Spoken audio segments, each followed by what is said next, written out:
use it. And yeah, thanks to the board. Okay, well, I love it. Well, for today, for Power Moment, like I mentioned, we're actually going to be diving into really some notes. Sadly, I had Jake who wasn't able to make it, so come on up. Just me? It's just you.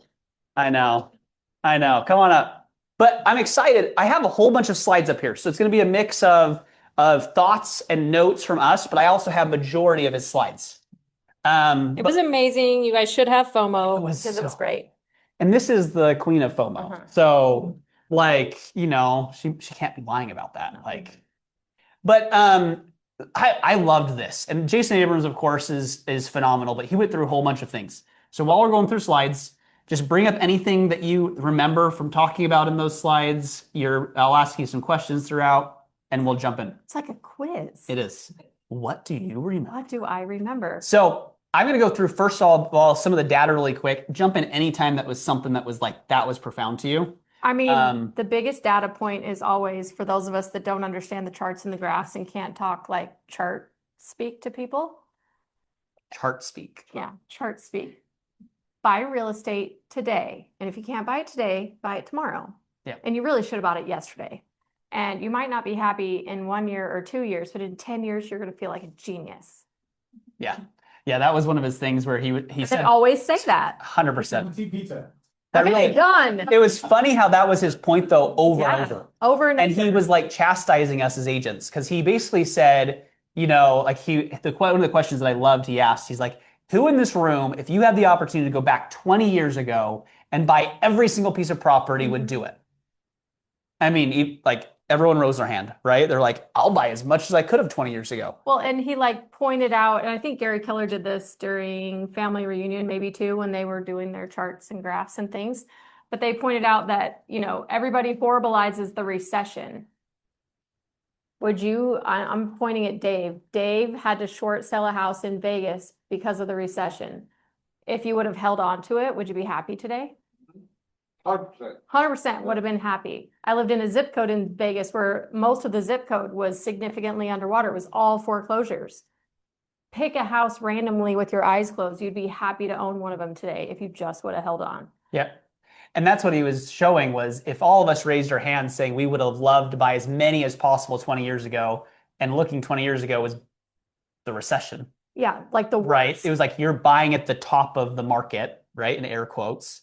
And he said, like, how many of you now would be happy of what you bought? And it was like, well, yeah.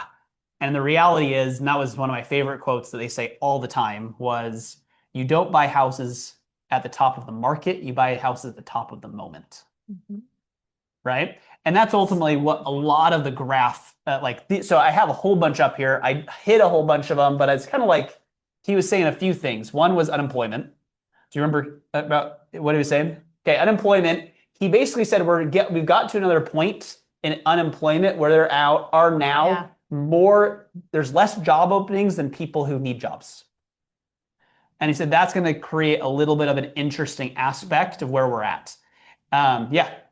Which is interesting because I didn't know this for a long time, but unemployment also triggers what the interest rates are going to be in the loan world, the lending world. Yep.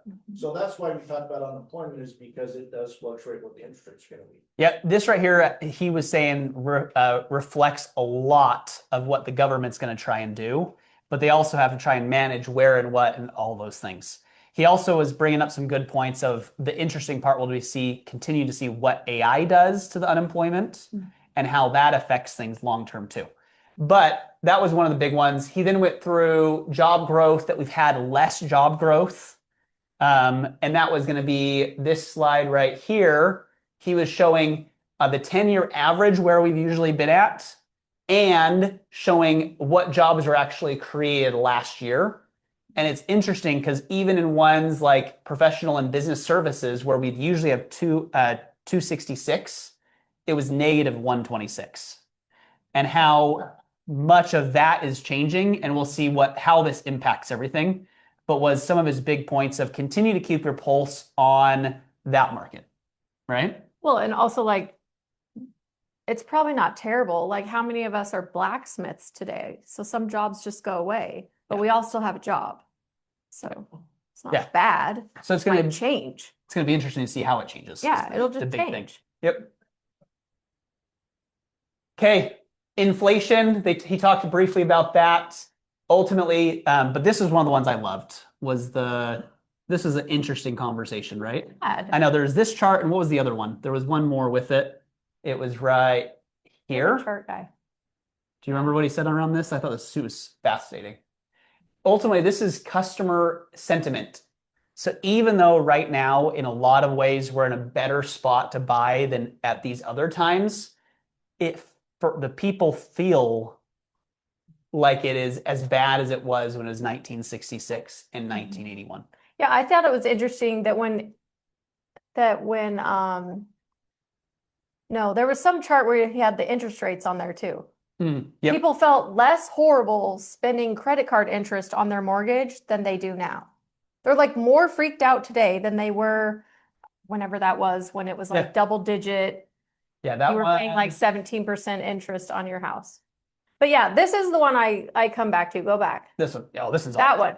Like again, in 12 to 24 months, maybe you're not happy. We all have sellers that are coming to us where they bought in 2022, 23, and maybe that's not a fun conversation.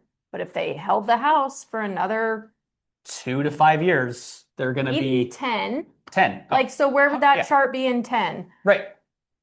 You're not going to be sad. You just might be stressed today. Yep. Yeah. So helping people to understand the market rather than that impulsive aspect of when and where to buy. Yeah. So, and that's where a lot of this then kind of went in. And I kept a lot of them on here, but I knew I didn't want to dive into each one. This is going to be honestly, in next week when they go through this at our regional level, they'll dive into this in deep again. But it was fun to listen to Jason Abrams' thoughts around it. And one that I thought was really interesting was, of course, this one. And right. Yeah. Who in here feel like we had the same sentiment of 81 of people being sad about buying as they do now? 1981. Yeah. Yeah. Were you born? No. But prices were also like 40,000. Yeah, but as a percentage of your income, Yeah.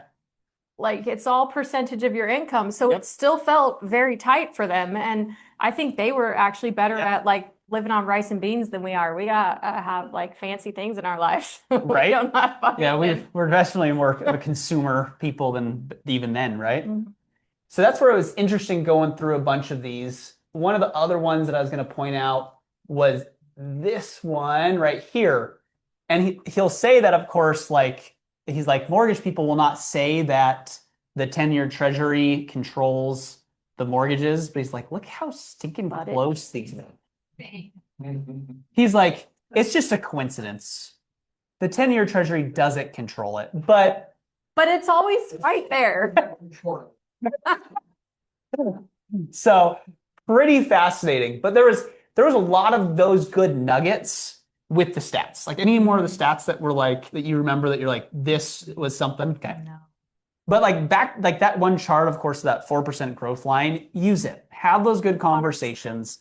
And he basically was like, I've heard it now multiple times, but there's a lot of people who are taking that information and of course making it sound like end of the world. Just showcase things where they're really at in the grand scale of things. But even like if you have a friend that can do math, if you have a person that has an investment property and let's say it's not penciling today, even if you have to add money to it, it's like a forced savings account. Figure out somebody that can help you do the math for your client because again, in 10 years versus putting it into an actual savings account, they're probably going to be pretty happy. So I think if we can help people not panic, like just don't panic. It's okay. Yeah. It's maybe not perfect, but it's fine. It's okay. For sure. Oh, they don't, right? They don't factor in a lot of factors with buying real estate. So helping people to educate people. And that was even, he was chastising us as real estate agents. He's like, you guys are half the problem. Go buy more. Yeah, he was like, literally like buy one today and then buy another one tomorrow. The 4 benefits? Yeah. I mean, so I taught this in the wealth class this last little bit, but you have the four quadrants of why to buy real estate, right? The first one's cash flow. Sadly, that's the only one that people think of, right? The second one's appreciation. and how huge that is and what it, if you look at that one chart, that's where it's going to help you. The next one is your tax benefit. The government likes to have you own more rentals because it's needed. So they have written the rule book to really help you out. And then that last one, which was mentioned, was the debt pay down. And that's having somebody else pay down at least either all or majority of your debt, and you're taking advantage of somebody else now getting that down, right? I know my goal for the longest time was, man, how can I get $1 million in debt? That was easy. But I mean, that sounds like a fun I know. project. It really was. She's It was a great first project. Now I got to think of the next one. I gotta pay for it. So, but that's kind of going to be that thing though, of being like, hey, like those are the 4 big benefits of buying real estate. And the reality is he was chastising us as agents for not taking advantage of what we're doing in the place that we're in. I was late to the game with accelerated depreciation. Never did it until this year. And this is the first year I did not write the government a check on April 15th. It was a beautiful and lovely day, and the birds were singing, and it was awesome. Right. And I finally realized, oh, it's not about if I buy an investment property and the mortgage is here and I can only get the rent here, well, do the math. Maybe that is better. It would be great if the rent was here, but if you take all of the other factors that Taylor knows the math about, I don't know the math. Yeah. It could be better. Well, Buy something. And that's the thing is It will go depends up. on your goal. But the thing is, real estate can be made to fit your goal. That's the cool part. Real estate is so powerful. So like you're saying, I know a lot of you who do a good job making money. How can you go leverage real estate to not only continue to build now wealth, but save in taxes? Yes, because Taylor's not giving you a 401k, so you better buy. I've been trying to think of how to do that, guys, and I just haven't figured it out yet. So, Well, it's like what Jen is saying and what Uncle Nate taught me, you know what I mean? At the end of the day, you can either pay Uncle Sam or you can have a free down payment. right. So, Yes. Appreciation, that's the way I see it. Yeah, Yeah. So, for sure. that's the way I. Yeah. look at it. Good. So anyway, good times. Yeah. So, well, I guess this quote right here, I love this one, right? The best life is lived by giving your best effort to the parts of your life that matter most. So, kind of diving into this is where it was going into what's the conversation and how do we set ourselves up in the right way to focus on what really matters, right? And the hardest part is we have this lie called, we're going to go into some of the other stuff, but this lie called a balanced life. And he mentioned that. We talked a lot about that. Yeah. Right. Like what is balance? Right. And he was saying it's a lie because balance would mean that you're doing 50-50 in the two subjects, right? And kind of dove into that. But I want you to kind of tell me what you learned from these, because these are the couple slides. So this one about the dilemma of desire and success. Then you had this one of the deep dive into that with the Venn diagram. And ultimately it boiled into the next part of it all starts with you. So I kind of want to hear your thoughts, what you gathered up, because he's stuck on this for a while. It was really kind of cool because he talked to all the left brain people for a while, and then he flipped into the woo-woo land for people like me, which I was all about. But I love this one, this slide right here. Because how do we think and how we behave and how our strengths show up? So like when I was new into selling real estate, it was 2019. So it was just kind of balanced, right? It wasn't super fast. And then COVID came and it just went nuts. And then it changed, and everybody that had been doing it longer than me was saying, well, this is hard. Well, I didn't have a point of reference, so it didn't feel hard. It just didn't feel hard. So I think it's interesting that if we think it's hard, we figure out how to make it hard. Yeah.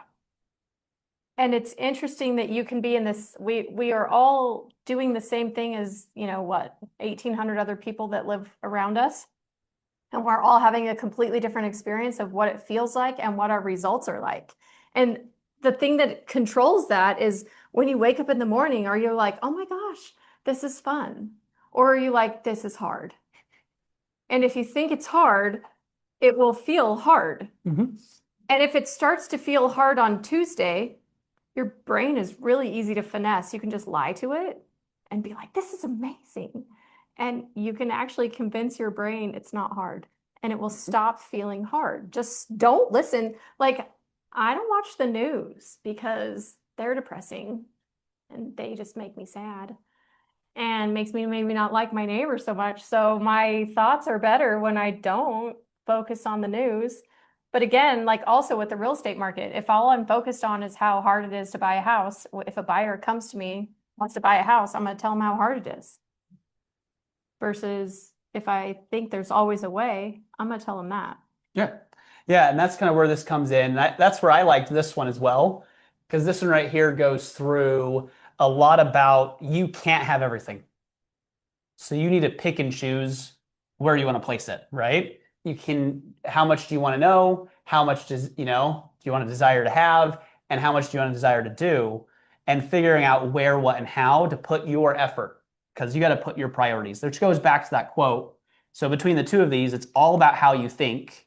And it starts with you. Where do you want to go with that? What's the information that you want to do to that part to really get at that next level? So very impactful. It was hard to summarize. This is one of the parts that when we have Quantum Leap here, we get to dive in really deep on an individual level to figure out kind of mapping this out for you, which I think is awesome. So they then went into the one thing, right? One thing. Which, What's the one thing you need to do? and he said there's the 7 areas, right? Because I always think it's fun when you first become licensed and then everybody starts telling you the 900 things that you need to do to be a realtor. And then you're like, how do I do all 900 of them? Because wow, it's a really long list. And then you realize you don't need to do all 900 of them. You just need to do some of them well. Yeah.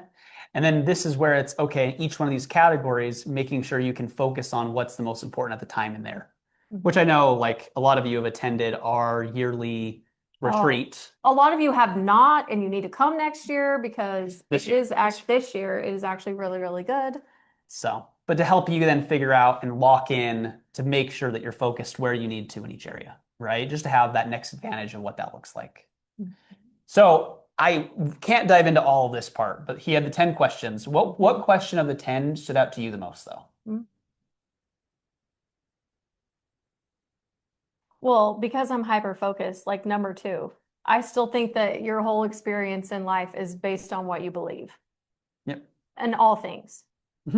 Like what, so I notice, in fact, I will frequently call Mello and I'll be like, I'm a little grumpy today, so I wonder what's in my head that's making me grumpy, or something like I'm noticing things are like spinning in a way I don't like, and it's happening in a couple of different places. So what am I believing that's making it spin this way? Because I want it to spin this way. So instead of like chasing down the things that are not going the way that I want it to go, I have to think, nope, it's me. I'm doing this. So what am I doing? What am I believing that's making it go this way when I know that it can go this way? It's always back to what am I doing? What am I believing is true that's making it come out this way? And when it's all going great, I don't know. It's super fun, but it's also like really easy just to redirect it when it's not going so good, to just think, what thing am I telling myself that is true that's not? So what do I believe? Right. And going through and answering these questions, and that's one of the things like that he was talking about, is we don't take enough time to actually figure out where we're really at, right? A lot of us are having to have fun time in the busyness trap. And, I used to believe I had to do everything. Right. And I was tired. Well, that as well as it's an wow. achievement to be busy. Yeah. Right. The thing is, by going through and really focusing on what your life should look like and where you want it helps you. I mean, even Jason Abrams said, hey, I'm up in front of this class teaching this. I'm not the best at this. I'm still not there. But I've gone through now with Gary Keller and asked him questions and gone through this and done this. And I'm still figuring things out. But by going through with yourself and answering those questions is where you will get that much farther faster. I just remembered my favorite thing that he said. Okay. He was like, yeah, so basically Gary and I come up with all these great ideas, but if we're in charge, it all goes really badly. So we have to have somebody else like carry out our crazy ideas or it'll just not work. And I was like, I know I liked you. Yeah. Yep. Yeah. He also said, this was my way to go say hi to him, because he was like, I've met all these people and I've coached all these people and I've worked with all these people, and usually they're their business level can be at this amazing level and they don't figure out how to find happiness in their life.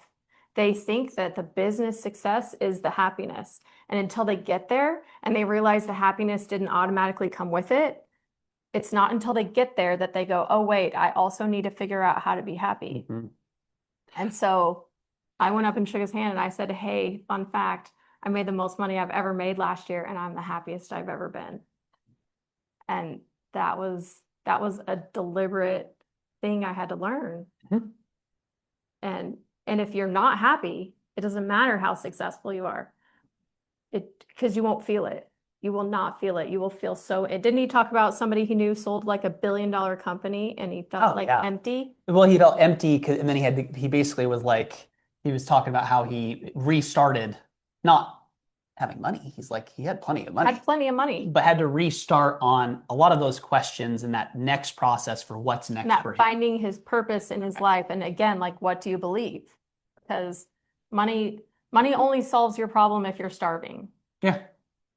Yeah, which is actually, I think, one of these parts of, nope, not this one. But that's the thing next, is a little bit about his aspect about money, right? But he said, okay, what's the secret to living your best life? And it's the best life is lived by, right, putting the best effort to where in the parts that matter most, right? So how do we focus on that? Asking those questions, really understanding. And he focused on this for a while. So he kind of gave us Gary Keller's rule of 6. Yes. And I loved this rule. I'm not going to be able to dive into it too deep, but it was one of those ones where he kind of went through what the rule of 6 was for him. And the first one is purpose. And this was brand new. He said this was hot off of the brainwave of Gary Keller. Yeah, it just came. It just was the revelation. It was.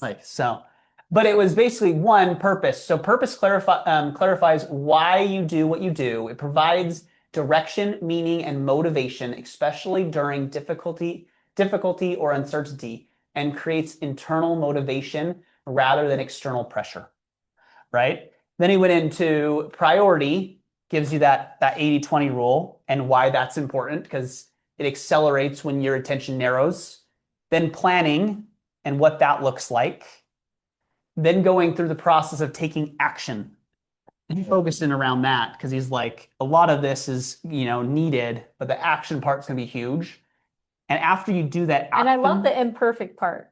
yeah. Like, don't wait for it to be perfect. Just do it. Yep. And then after you do the action for long enough is when it becomes a habit. And he said by doing that to the point where it's a habit is where you release a lot of the effort, right? And that's why a lot, if you read like the One Thing book or different things like that, is how focus is on the habits. Because of course, habits are what create our life, right? It's all of this kind of helps us get there, but the habits that we do are what are going to shape what we do. And then the last one was being accountable to it, right? And if you think of, I always love, of course, the 6 personal perspectives, and that last one is accountability. So, but yeah, when he was going through this, what stood out to you? I know the imperfect parts. I love the imperfect part. Yeah. And probably number 2, because for me, I think I have to do everything. So when I narrow it down to the things I really do have to do and I allow myself to let everything else go, that's always helpful. Right. Because when it feels overwhelming, it means I have too much on my list. Yeah. Yeah. I love that. So yeah, Taylor, lean over. Other way. Not that you have a big head. Taylor doesn't have a let's work that core. Go to your right. Do your leg up. More leg up. Shake your legs. all right, that was good. That was a good moment. That was very impactful. Thank you guys for taking photos. Oh, awkwardly. All right. Okay, so this right here. So you mentioned money, and he did bring it up. He brought up money. Of course, if you think of one of my favorite quotes from Zig Ziglar is, money's not the most important thing in the world, but it ranks right up there with oxygen. Right? So Sorry, that's a little funny. oh, yeah, it's true though, right? Yeah. So, but here's kind of what he goes into, and he talks about this and how when we face a problem and we have money to solve it, then we face a small problem, right? So how much can money help us make that difference in what we're working on? And the reason if you have money and earn more money, it gives you that ability to, buy back your time, buy and have some leverage and be able to have tools to help you out, right? And he kind of went under saying it's really just that process of understanding how money works. So I know I dive into this chart with a lot of you all the time, but I wanted to pull it back up with the path of money, right? What was something though from when he was going through with you? I thought it's all right. I mean, it was just with you though. We really know Just that. me. But what was something that he talked about when he talked about the path of money that stood out to you? Well, I just love the intention of it because if you go back to the other slide, like, am I the only one in here that's ever used money badly to solve my problems? I'm pretty sure. Like, right? So when all my kids were younger, I would just like kind of throw money at them to like, okay, just here's a Band-Aid, here's a Band-Aid, here's a Band-Aid. And I think it's interesting that the path to money doesn't have like Your parents? badly thought out Band-Aids. I was thinking that was the problem with this is my parents weren't, Give me enough band. there's human capital and capital assets, but there's no, my parents gave me money on there. Yeah, no, there is not. Mom gave me $20 to go away. Yeah. There's not, I didn't go to the grocery store. Donate. Donate. Good pause. But I Donate. But I do find it interesting that when we don't take the time to be intentional with our money, it seems to slip through our hands like water. And when we're intentional with our money, it seems to stick around and grow. Right. And that's where it's understanding this path gives you more deliberation, like the being deliberate on where it goes so that you can actually have that impact on what you're looking at, right? So that's why I bring this up all the time. It's one of the ones I talk about in our wealth classes often. But it really helps impact not only your mindset, but understanding where things go. Because he did talk about, he's like, you people are really good at spending, saving, We got and spending down. donating. He's like, KW's, as a brokerage, is one of the number one places that donate their money as well. So he said, you guys are doing really well at that. And he said, thank you. Right? He said, the one thing that I'm still noticing, and this is when he talked about us going out and buying more rentals, was that we don't do enough of the investing. And we don't do the lending. A lot of us don't Yeah. do the lending. We're not comfortable with carrying the mortgage or doing a hard money loan or something like that. Totally. And that's where it's like all these options that are down here, understanding them and being able to pick and choose to help you figure out and then getting better at them, right, is going to be huge. So then he kind of went into a whole bunch of, about our industry. And he talked about this. And I kind of, he said, the one thing you love about this industry is that you come in as a salesperson and can build a fabulous business without limits. And he was talking about a lot of this and how it impacts and just kind of diving into now the how do you do it, right? He switched and was like, this is where you guys can now listen to me talk about the different ways to build a business, right? He had a zillion ideas, which were So really many. fun. But I think if you go like 12 slides back, it goes back to pick the one Yep. and focus on the one that works for you. Because if you hyper focus on his podcast, it's all different ways Oh, so to many. do what we do. And there's not like this is a good one and this is an okay one and this one is kind of bad. It's like this is the one that they focused on and this is what they did. 100%. It would be really hard to drive to northern Utah if we kept getting out of the car and getting into someone else's car every like couple miles. It would take longer. But we do that as realtors. That would be interesting. Yeah. Yeah. Making sure that that is a good parable. Right? It is, but we do that. We think, oh wait, Nate's doing really good doing this. Let me do what Nate's doing for a minute. Oh wait, no. And we like squirrel onto what somebody else is doing. And I have read this great thing and I heard this great whatever. And so we squirrel ourselves into just kind of not really getting anything done For sure. and getting really frustrated and overwhelmed. Right. And I know we were even talking about that in the class I've been teaching this week was that you get the most results from the top 3 things that you're focused on. And the number one should always be database, right? But with all the different things, because he did give so many different ways for us to focus on there's a lot, but what was like, before you give me some ideas of the ones that you liked that were kind of interesting, what was the theme of why you should do it? Like, does that make sense? Like what, So he kind of kept on, and you mentioned this kind of, he said all of these ones, and like instead of hopping and choosing and doing that, it's do something that fits your strengths. Yeah, so I thought what I liked is he's like, I know I'm excuse me, I know I'm in front of all of you and there's lots of you. Mhm. He's like, but my worst fear is one-on-one, you coming up and talking to me.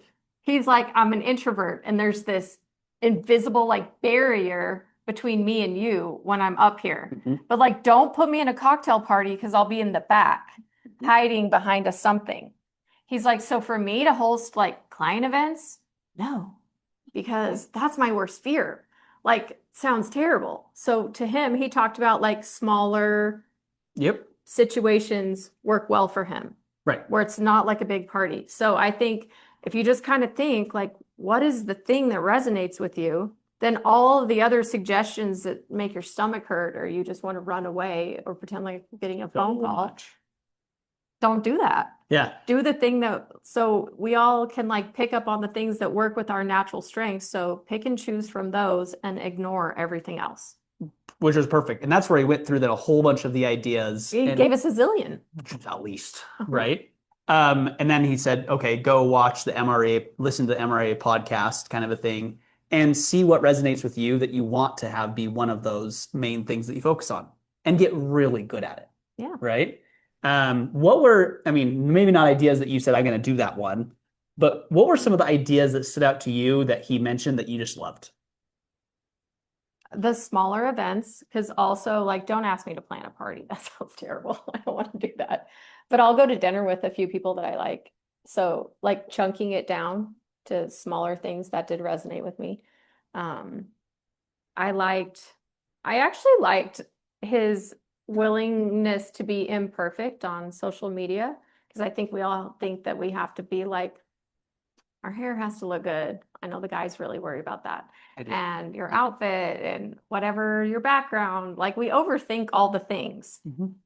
into not doing it. And so him just focusing on like he's like, I go around and I do videos in different parts of the office because I want to make it look like I'm going places. And it's like this, and he'll just like go to this office and then that one and then that one. And he Yeah. gets his little whiteboardy thing and he just does his little video and Because his office calls it good. huge.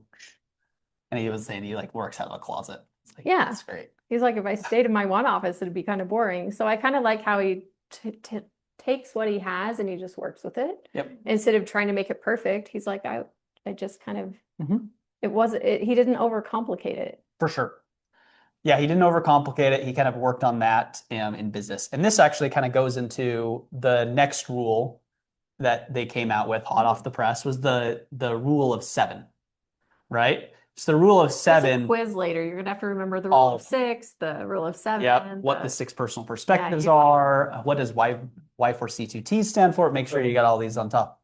But this rule of 7 was really good. This was actually for business, not for life, right? The other one was for life. This one was for business. So he went through and he said, all right, number 1 is what's your one target market, right? Number 2 was what's one core problem that they have? So can my target market be people that live in a house? And I guess if you wanted that to be, right? He does say the more focused you get, the more you'll be able to solve for those people's problems. Yes. Right. So then the next one is 1, clear promise. So what are you offering? What's your clear promise? Core problem. Core problem. Thank you. Wait, what? Then clear promise. Okay. Did I miss something? Problem. And then it goes 1 brand message, 1 ideal customer in that, 1 primary growth lever, how you're going to grow that, and then 1 measure that actually Like matters. the brand message too, it can't be call me if you want to live in a house.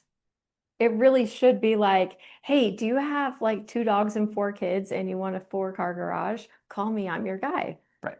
Because then like the person that has that like focuses in, do you have 15 kids that play soccer and you need a big place for all that smelly stuff? Call me, I can help you. Like what, Mhm. like super, super specific and it should be it's interesting. Ask ChatGPT to help you come up with your brand message so that everywhere that you talk about yourself online, it's always the same. Mhm. Yeah, and that's where it's like kind of working through this with, and he does talk a lot about like what LLM and different ones for you to use, but using those and having the conversation to help structure that out so that you can do that, right? And you can Great figure thought. out what it actually is. You can figure out why people should call you. For sure. For sure. And that's where this rule of 7 was really cool. And he talked about, because, right, this is a simple way to look at it, is if we have to have lead generation, follow up, and then the transaction, how are we going through that process in that way? His focusing question was, all right, which one are you most efficient in, right? In looking out over the next 12 months. 1, I don't have enough leads. 2, I don't have a great follow-up plan. 3, I don't know how to transact. That was pretty funny when he said that one because it's like I can't help you there. Go talk to your go talk to your market center. He's You like, don't know how to write a contract. I don't yeah. know what to tell you.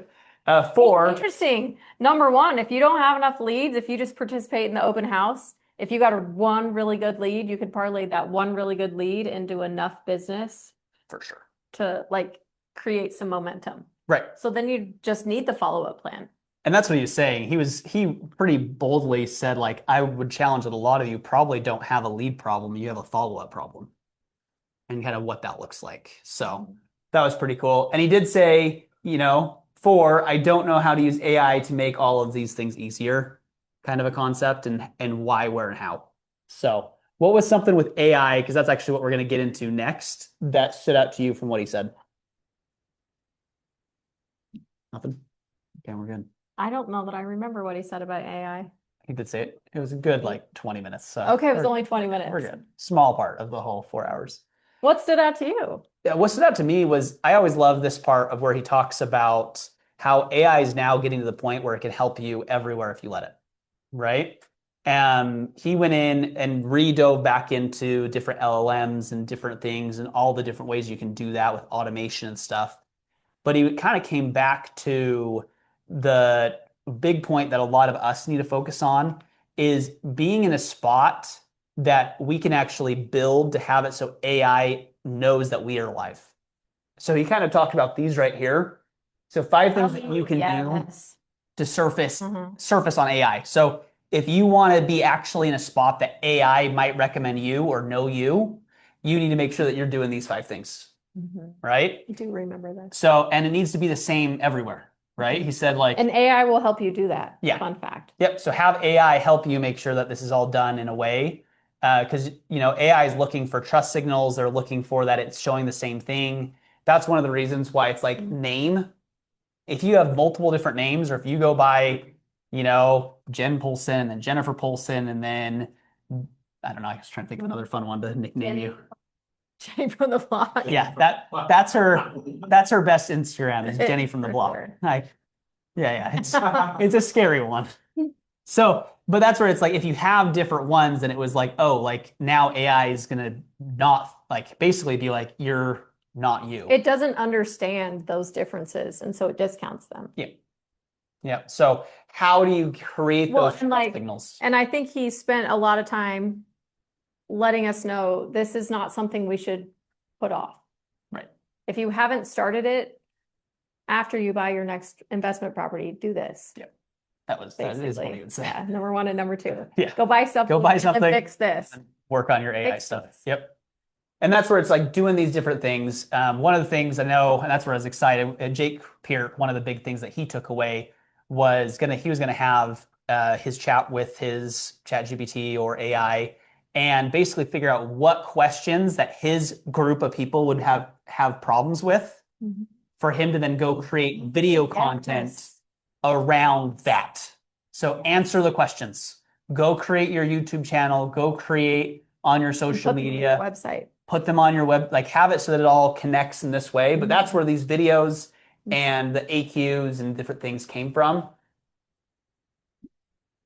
Was it frequently asked questions? It was. That's supposed to be an Yeah, I'm like, what's an AQ? That's frequently asked questions. So having it be where Millennials. I know it is. It is AQs. Those are asked questions.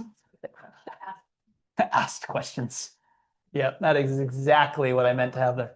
So, but really good in that way. But that was kind of where it was, what his whole theme was, right? Was that. And he said that ultimately, the number of people in your database, the quantity of the touches you're making, and the quality of the touches you make are what will make a difference in what you do. And we did ask him, like, how much of the things that Gary Vee told us that we were supposed to do we actually need to do? Yeah. And basically, you need to do them. It's just not as hard as maybe you think it is. And he also said, and he asked this question, he's like, how many of you are having social media being like your official, like that is your lead generation versus having it be where it's supporting everything else, right? And it's like, if it's going to be something that supports your SOI and supports who you know, then doing kind of what we said and not going 52% of your time as content creation, right, is the right thing to do. Because that's what Gary Vee said. He also said that when you're creating a piece of content, you make like an 8 to 10 minute one, and then you cut it down into the other pieces. You're actually making one piece, but you're spreading it across all of them. Yeah, he said Gary Vee doesn't make 327 pieces of content. He makes one, Right. and they use it In, a in bunch. so many different Yeah. ways. Yeah. Yep. So then how do you do that with your So how do we question? leverage How do you that? do that in those ways? Yep. Yeah. And that kind of, I think, wraps most of it. I mean, because ultimately he kind of referenced this last part before some of the lead gen ideas, but he said people want to work with people they No, like, and trust. know, like, and trust, which you hear us say all the It time. was really impressive. He was like, my VIPs aren't like, you send me one deal. Yeah. I just didn't know this about him. He's like, if you don't send me 40 deals, you're not a VIP. And I was like, wait, what? He's like, yeah. Anyway, Yeah, it's not just the one deal. He's like, not no, the you one. can be someone who's like, yeah. yeah. So he Send me again, the entire basketball team and you can be my friend. right. Yeah. So pretty interesting that. So you can really focus on whatever you want. Right. So set your standards. What do you do? Yeah, what are those questions that you like? But that's why the whole thing focused at the beginning of going through and having that think time, right? Where are you at and what do you need to do was his big message. And then he gave a million different lead generation ideas. I didn't even pull them in here because I was like, So many. there's so many. Just go to the podcast. Go to the podcast. He has 100 and something episodes now for you to go play with that have such good ones. If you go into, we have, what version are we on of playbooks, Tina? It's like version like 3 or 4 or 17 or something. Like if you, one of those numbers.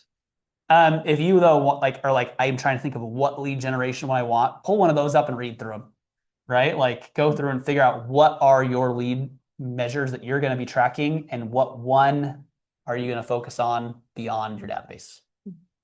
So I think that was it. Anything else Okay, that stood so out to you? the other thing that stood out to me was Yeah. Yep. Playbooks right there. there's a lot of talk with the changes and like coming soons and when we came out with we're gonna be best friends with Zillow. Mm-hmm.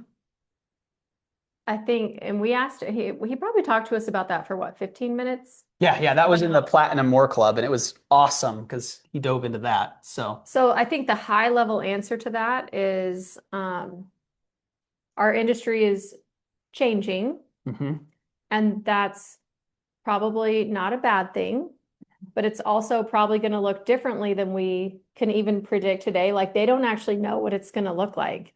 But I really liked the fact that that he brought in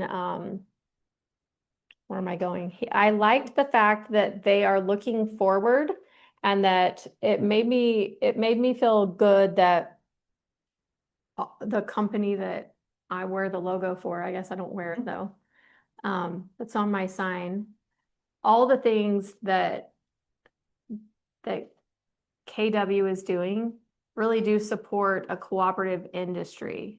We are not trying to make a closed industry where we're just keeping ourselves in this tiny little fence. I liked, because I didn't really understand why we did what we did with Zillow, nor did I actually understand what that was. But hearing from him that they are doing their best to make it so that our industry with cooperation and transparency and the consumer first, that comes first. And they always do such a good job. And that was like, like it's fun to have them reiterate their reasons, and it's all consumer focused first. It's very consumer Yeah, Joe? focused. And to go along with that, I mean, probably the local issue with that is, of course, MLS compliance, and there's some things that have to be worked out through, so we're gonna be meeting about that on May